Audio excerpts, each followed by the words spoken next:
Hey there, everybody. Today we're going to talk about corporate social responsibility.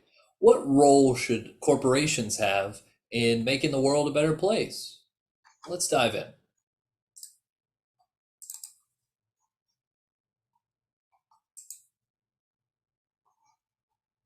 So, here we've got our lecture on corporate social responsibility.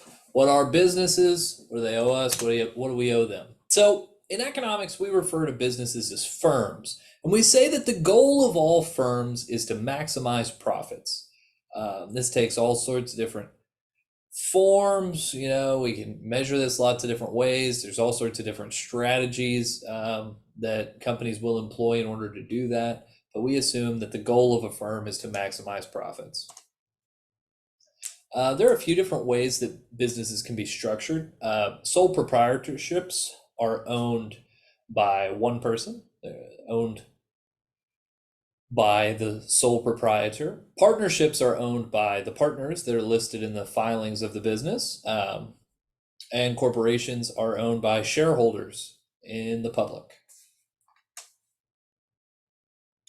Well, you might ask, so if I run a business for myself and I don't have a full-time job, I just run the business, I'm a sole proprietor, I'm self-employed in the business that I run, that's all I do, what should the goal of my company be? Well, you might say the goal of my company should be to make money, because I mean, this is my job, this is what I do, this is the way I make money. My goal, pretty much the only goal of my company should be to make money. Maybe I should try to help the community. Maybe I should try and provide good service to my customers. Maybe if I have employees, I need to treat them fairly. Lots of questions, perhaps. Is that different than if I have a partnership? Well, maybe now I have not just obligations to myself, but I have obligations to my partners to make money, among other things. And is it really different when we get to the corporations? Are corporations, ought we to expect different things from them? If you're a shareholder, if you own Coca-Cola, what do you want Coca-Cola to do? Do you want it to just make money and make you dividends so that you have more money? Or do you want it to do something else? Provide some sort of social value, perhaps. Whenever private businesses try to contribute to social goals of some kind, we call this corporate social responsibility. So you see this when companies engage in philanthropy or political giving. Sometimes companies will encourage volunteering. I've heard of companies that give time off specifically for volunteering for their employees. And maybe you just engage in intentional ethical business practices like perhaps fair trade sort of policies, and that would represent CSR, corporate social responsibility for your company.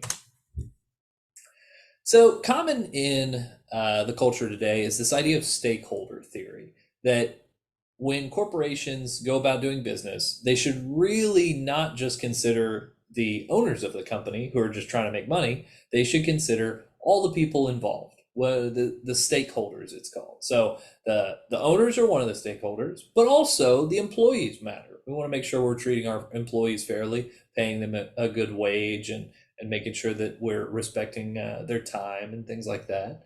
We want the people that we buy from, our suppliers, we want to treat them fairly. That's where we might see this idea of fair trade. We want to treat the community fairly. Maybe we are one of the only businesses in the town, and we want to make sure that we're plugged into the community and that our employees are taken care of. Yeah, maybe that should be one of our goals. And of course, our customers are also a stakeholder. So maybe we want to make sure we treat our customers fairly. Maybe we don't want to engage in sketchy business practices that might hurt our consumers.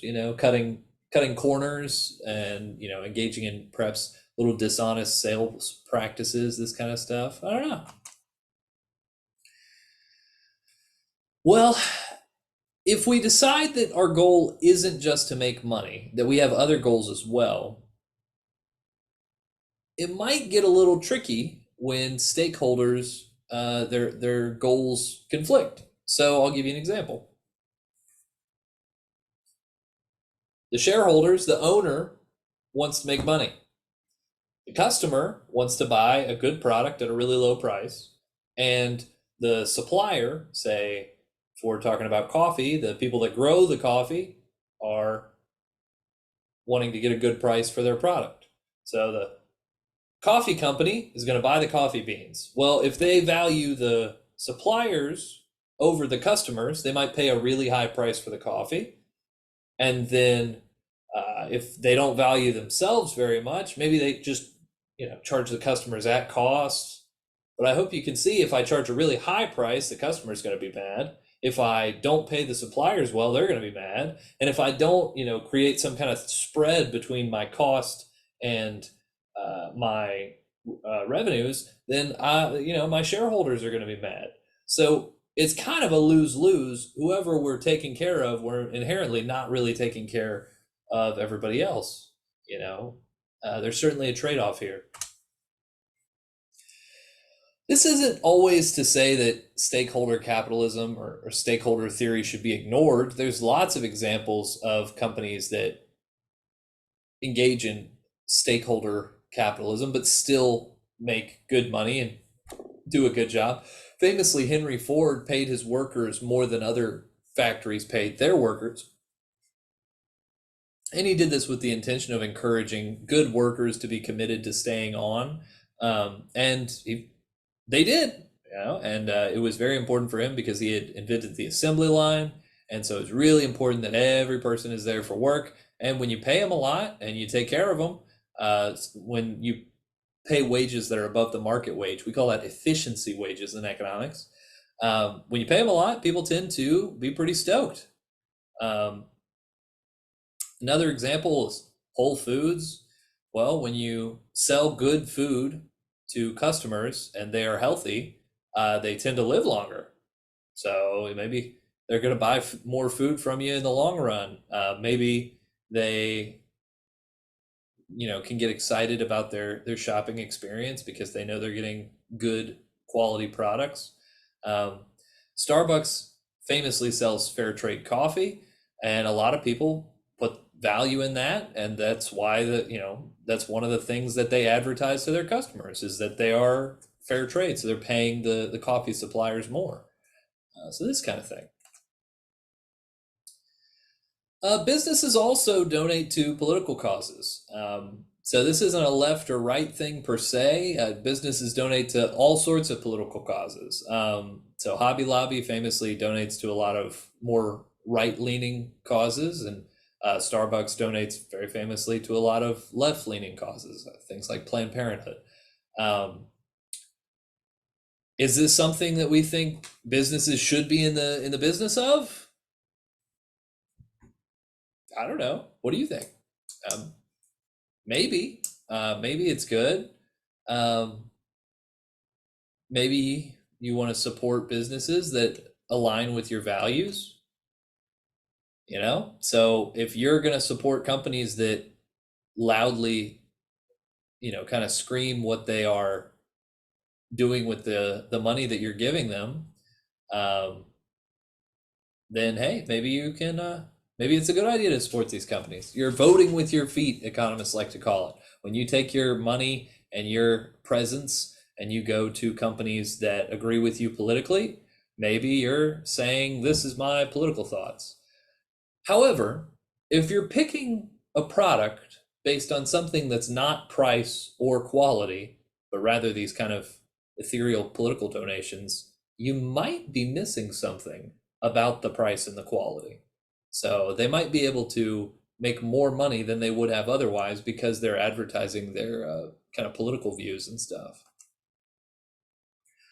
Is it different, political causes and donating to nonprofits and things? Is that different than donating specifically to political candidates?